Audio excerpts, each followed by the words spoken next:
Bă, băieți, uite, fac și eu țuica. Uite, fiindcă ați venit până la mine, vă servesc un pahar de țuică pe fiecare. Uite, am un cazandar, bag la foc aici frumos, am pus, uite, bag la foc, am pus boasca în cazan. Uite, găleata cu țuică aici, cine vrea să servească. Ce să vă mai zic eu dumneavoastră, că fiindcă ați venit bine, că ați venit până la mine, mă bucur de treaba asta. Ce cantitate scoți la o de-aia? Cantitate depinde după cum e de tare. Scotem o cantitate cam la vreo 2 găleți, așa, 3 găleți, 20 de kilograme, așa. E bine, e bine. La cazan. Așa că asta este, vă convine și dumneavoastră vreți să cumpărați, eu vă dau cu cea mai mare plăcere.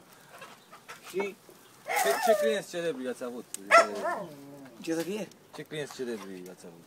Nu am înțeles. Adică Ce clienți celebri? Păi uite, pe Brancul am un client, am pe Matei un client, am pe Ionuț un client. Da, e bine. Păi Matei, eu nu sunt tot eu. Păi stai, ăla e la dublu. Ăla, care? Ăla. Ăsta. Așa. Marș că te găsește nebunea, marș! Nu se rușine că acum filmăm. Excrocule. Ce să facem, bă, băiale? Așa e la țară. Da, ăla vine și cumpără de aici? Vine și ăsta, nu numai ăla. Vine ăsta, imediat vine. Marș! Marș, lasă-ne să facem treaba aici, așa nu se rușine. Aveți probleme cu vecinii din cauza mirosului? Deocamdată n-am nicio problemă cu nimeni care mă vede că fac țuică aici și dăm și mie un pahar. Da. Ca să o guste, ca să vadă dacă îi place. Ce cel mai bună țuică? Adică ați primit... E foarte bună, am avut reclamații că e foarte bună, nu că e rea. Un mesaj pentru ascultătorii noștri? Pentru ascultătorii dumneavoastră zic așa, să fie sănătoși, să mai vie pe la mine, când poftește la orice oră și când o fi zăpada de 2 metri, eu îi aștept aici, că ei m-a salvat de multe probleme.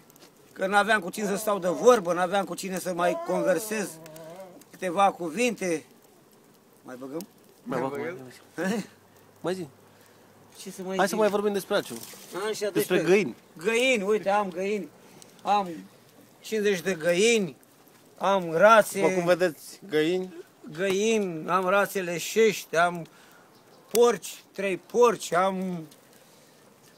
Ce să mai zic altceva? Câini, câți câini aveți? Cum e iarna? Cum e iarna la țară? Iarna la țară e foarte bună, foarte frumoasă, dar e mai grea ca decât la oraș. La oraș decât te dai jos sau te sui la bloc și stai acolo, dar aici la țară trebuie Troiene sunt troiene? E troiene mari, foarte mari, le rezolvăm și pe alea. Pe stradă se poate intra iarna? Se poate intra, că avem de la Consiliul Popular, avem o volă care umblă pe toate ulițile satului, pe toate străzile. Se umple în curând, se va umple această... Da, uitați că deja are 8 kg, 9 kg aproape. Se simte și mirosul, foarte înțepător. Uite aici, uite gradul. Da. Așa. Deci, practic, asta vă ajută să treceți Bine, dar iarna cu bine. practic sunt deja 9 litri, fiindcă e puțin înclinată. Așa. 9 litri. Ce să-i fac dacă e 9 Este un litri? medicament, practic. Eu acum Dar din ce faceți țuica asta? o facem din boască. Din ce să o facem? Păi din boască de struguri, mere, De struguri, numai de struguri să face asta. Acum deocamdată. Vara se mai face din corcodușe, se face din, eu știu, alte fructe de-astea de pădure, dacă mai avem, din mere, din pere, din prune, din... Da.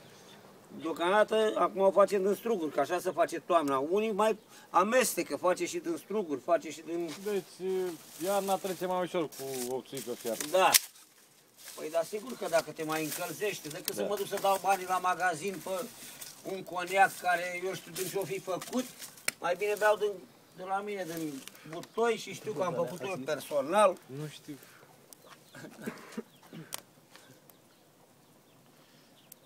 Mulțumim! Sănătate! Să fiți sănătoși, vă mai așteptăm.